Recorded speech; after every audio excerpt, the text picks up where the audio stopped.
فاش كيكون الاحساس ديالك ملي كيوصلك الادراك ديال ان والديك ما غيبقاوش عايشين معاك ديما، وان هاد المرحله اللي كدوز معاهم وما كتعطيهمش فيها وقت شحال غادي تدوم على الاكثر.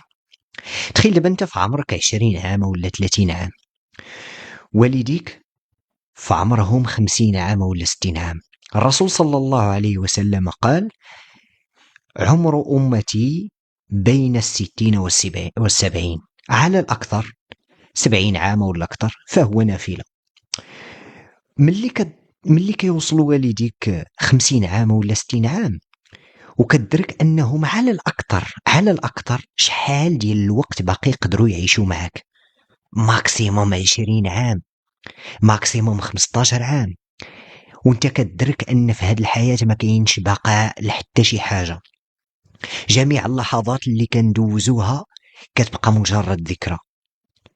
اي حاجه ما درناش فيها الزوين كندموا عليها، اي حاجه درنا عليها الخايبه ولا اي حاجه، اي كلمه قلناها خايبه كندموا عليها وكيبقى فينا الحال بزاف.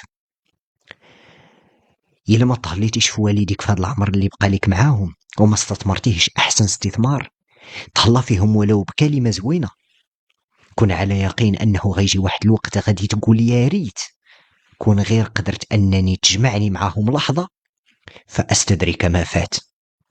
تهلا في والديك.